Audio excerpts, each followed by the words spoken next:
He was the most physically perfect human being the 20th century had ever produced. That was not a marketing slogan. That was the conclusion reached by every sports scientist, every martial artist, every fitness researcher who ever studied the documented record of what Bruce Lee's body could do. A man who could perform one-finger push-ups. A man who could send a grown opponent flying backward with a punch that traveled less than 1 inch. A man who trained with a ferocity that bordered on obsession, who built his physique into something that did not look like it belonged to the natural world, who moved with a speed that had to be slowed down on film because regular cameras at 24 frames per second could not capture the motion before it was already over. On July 20th, 1973, that body stopped. Bruce Lee was 32 years old. He lay down for a nap in the Hong Kong apartment of an actress named Betty Ting Pei. He never woke up. The official story came quickly: brain edema, swelling of the brain, triggered by an allergic reaction to a common painkiller called Equagesic. The case was closed. The world was told that the most physically disciplined man alive had died of a headache pill. And for 50 years, most people accepted that explanation because the alternative, that something was fundamentally and fatally wrong inside Bruce Lee's extraordinary body, was too unsettling to examine. The alternative turned out to be the truth. And the truth was written in his biology long before he ever walked into that apartment. To understand what actually killed Bruce Lee, you have to understand something that most people who idolized him never knew. Bruce Lee did not just push his body to its limits, he pushed it past them repeatedly, systematically, and without mercy. The training regimens he designed for himself were so extreme that modern exercise physiologists who have reviewed them describe them as physiologically dangerous even by contemporary standards. He ran miles every morning. He cycled. He did thousands of repetitions of resistance exercises. He consumed a diet so controlled and so precisely calibrated that it bordered on an obsession with purity. He monitored his body composition with the attention of a researcher. By every external measure, Bruce Lee was the picture of biological perfection. But inside that perfect exterior, something was going wrong. Something that his discipline, his training, his extraordinary will could not prevent because it was not a failure of effort. It was a failure encoded in his own physiology. The condition is called hyponatremia. The word breaks down simply. Hypo means low. Natrium is the Latin word for sodium. And emia refers to the blood. Hyponatremia is a condition in which the sodium concentration in the blood falls below the level necessary for normal cellular function. Sodium is not just a dietary mineral. It is one of the primary electrolytes that governs how cells throughout the body, and particularly in the brain, maintain their internal environment. When sodium levels in the blood drop significantly, the difference in concentration between the inside and outside of cells changes. Water moves across cell membranes by osmosis, following concentration gradients. When blood sodium falls, water moves into cells. Cells swell. In most tissues of the body, this swelling is manageable. In the brain, it is not. The brain sits inside a rigid enclosure of bone, the skull, that does not expand. When brain cells swell due to hyponatremia, there is nowhere for the pressure to go. The result is cerebral edema, swelling of the brain. The result, if the condition progresses severely enough, is death. This is exactly what the autopsy found inside Bruce Lee's skull. The brain of a 32-year-old man in peak physical condition was catastrophically swollen.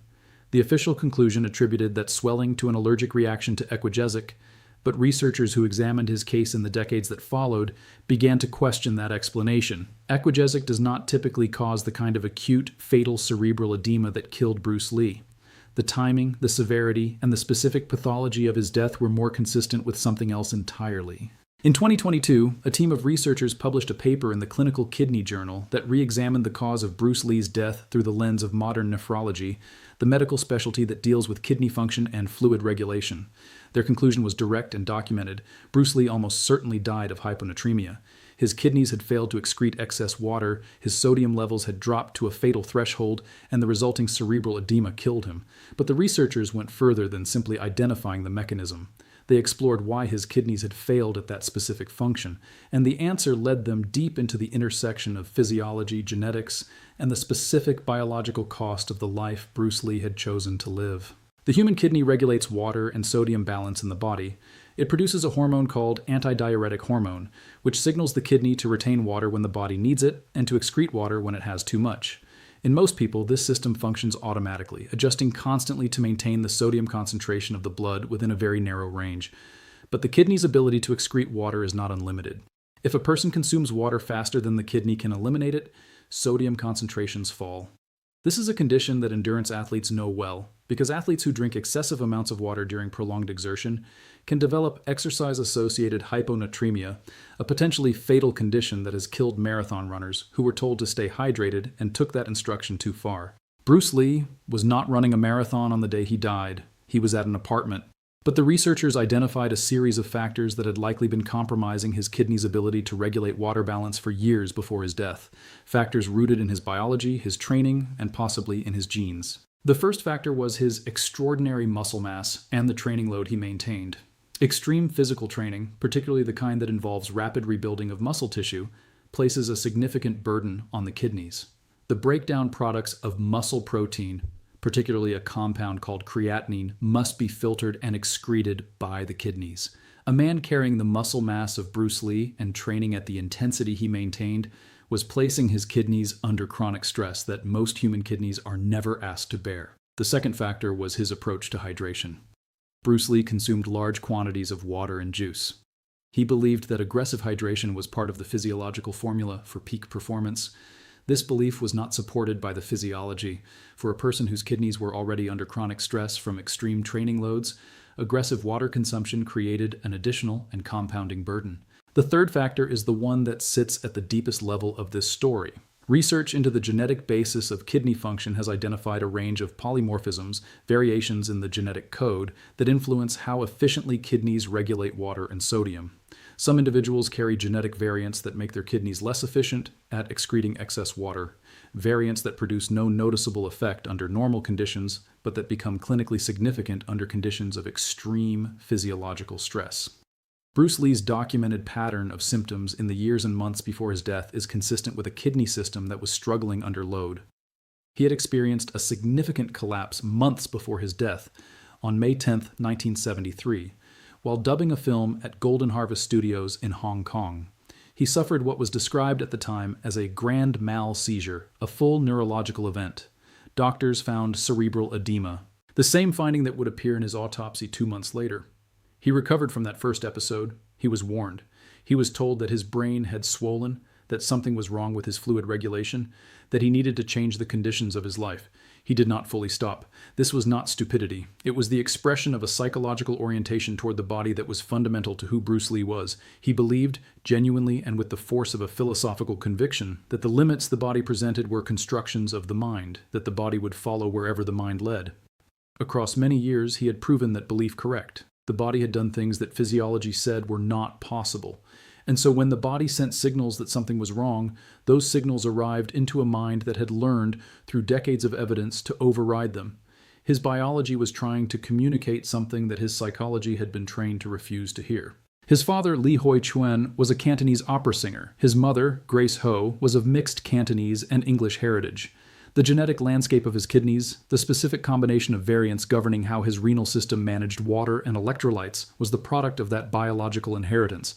It is not possible, without direct genetic analysis of Bruce Lee's own genome, to specify which variants he carried. What is possible, and what medical researchers have established with increasing confidence in the years since his death, is that his specific pattern of physiological response points toward a kidney system that was operating at or near the edge of its capacity under the conditions of his life. The cerebral edema in May 1973, the fatal cerebral edema in July 1973, the documented fluid retention, the kidney problems that appeared in his medical records, all of it points to the same biological conclusion. On the day he died, Bruce Lee had consumed cannabis, which independently affects the antidiuretic hormone pathway in the body, suppressing the kidney's ability to excrete water. Combined with his baseline renal vulnerability, his chronic training load, his aggressive hydration habits, and the specific conditions of that afternoon, the cascade that followed was not random. It was the product of every biological factor converging on a single point. His kidneys could not excrete the water, the sodium fell, the brain swelled inside the rigid walls of his skull. The same discipline that had made him the most physically extraordinary performer of the 20th century had also been pushing his renal system toward a threshold that his biology could not ultimately sustain. There's a lesson in this that goes beyond Bruce Lee and beyond nephrology. The human body is not a machine that responds uniformly to the same inputs. It is a biological system shaped by a specific genetic inheritance, and that inheritance sets parameters, real and non-negotiable parameters, that exist below the level of will and discipline and effort. Bruce Lee's will was extraordinary. His discipline was extraordinary. His commitment to physical perfection was total and lifelong. None of that changed the parameters written into his kidney cells at the moment of his conception. He could train the muscles until they could do the impossible. He could not train the kidneys to ignore their genetic baseline. The world lost Bruce Lee at 32. It lost him at the exact moment when his talent had reached the point of global recognition, when the films that would define his legacy were finally being seen by the audiences he had spent his entire career trying to reach. Enter the Dragon had been completed. It was about to be released. He did not live to see what it became. What medicine and genetics have now established is that the official story was incomplete. Not wrong in its identification of the mechanism, cerebral edema was indeed what killed him, but wrong in its identification of the cause.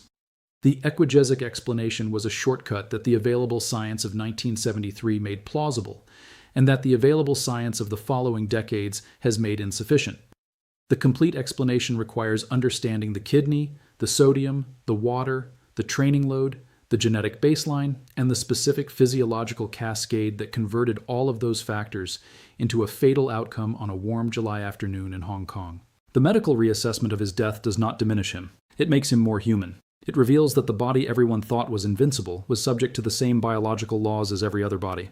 That the extraordinary genetic inheritance that gave him his speed and his power and his physical genius also came with parameters, specific and non-negotiable physiological parameters written into his cells that could not ultimately be overridden by will alone, no matter how ferocious that will had proven to be across the 32 years of his life.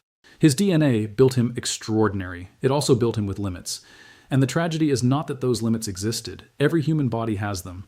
The tragedy is that he never got the chance to know what he could have become on the other side of them in a longer life, with the science that might have identified the risk, with the specific knowledge that his kidneys required a different approach to the life he was living.